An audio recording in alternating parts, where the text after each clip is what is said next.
I want to point out one other thing because there's some stuff I really want to try to dig into in regards to the preaching of the cross and what the preaching of the cross might look like. But there is a couple things because you guys know me. I can't read a verse, not talk about its context, not talk about some things going on in the Greek, not talk about what might be happening behind the scenes.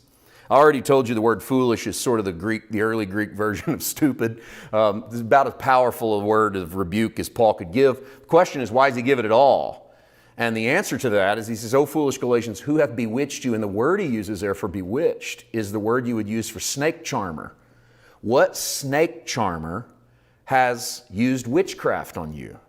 Now, a snake charmer is what it sounds like. Someone who charms that cobra, comes up, you've seen it, you've probably not seen it in real life, but you've seen it on, because we have TV and we have movies, we've seen about everything, and you hear that little flute music, and here comes the snake up out of the basket.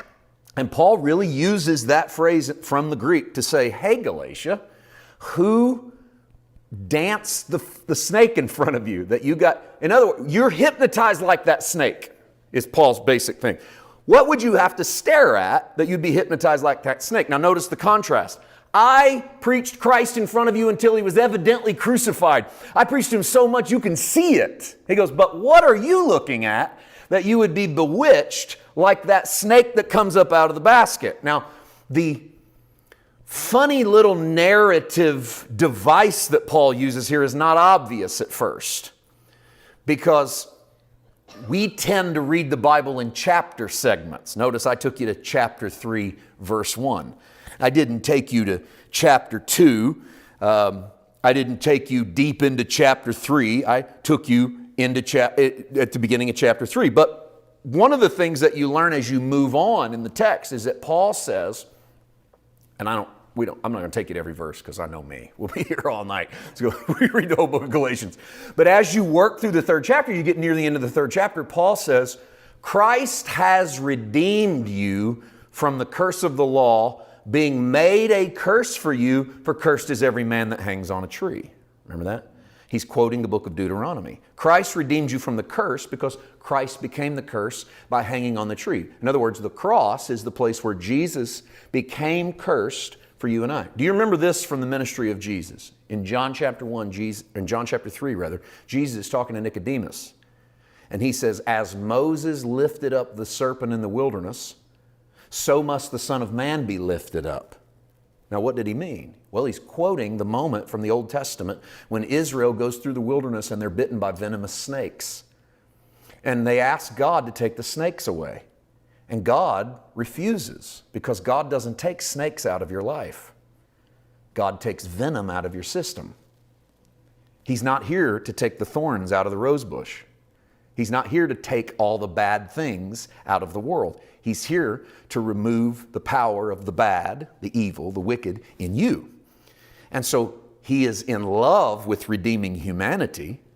And I am looking forward to a day when there is nothing else to be redeemed. But until then, as he redeems me, he removes the venom. And so the message he gives to Israel is, I'm not going to take the snakes away, but what I will do is give you a remedy. And he says the remedy is, Moses, take a piece of bronze and make a snake out of it and stick it to a pole and hold it up in the air. And everybody that looks at the bronze snake, I'll heal you. It's the most unlikely miracle that's rarely preached in the church. No, we don't talk about this very much. What a weird moment to take a snake, put it on a pole and hold it up in front of people, and everyone that looks at it is healed. And Jesus uses that as his illustration of what he's going to do. He says to Nicodemus, as Moses lifted up a snake in the wilderness, so must the Son of Man be lifted up. In John 12, he says, if I be lifted up, I'll draw all to me. And that all was, now is the judgment of this world. And so Jesus believed he was drawing all of the judgment against sin, all of the judgment against evil into him, like a snake on a pole. What in the world am I bringing this up for? Considering Galatians 3:1 says, who hath bewitched you? Well, because if Jesus became the snake on the pole, he was cursed on our behalf so that we are not cursed. Then Paul's contrasting the snake you ought to be looking at, Jesus as your sin, with the snake charmers that were convincing the Galatian people that they ought to be hearing another gospel.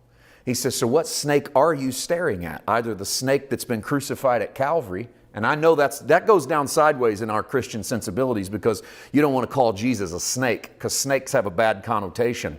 But listen, the quicker you can realize that Jesus went to the cross to die as the snake, the quicker you can realize that the snake can have no power over you. And so Christ goes to the cross to die as the snake so that all the snakes that bite you, and I hope you realize I don't mean real snakes out in your yard, but the quicker you realize that the spiritual snakes of this world have no power over you because you see the snake on the pole. Now that's just one thing that Jesus did at the cross. Is that the only thing Jesus did at the cross? Oh no, there's a lot of things that Jesus did at the cross.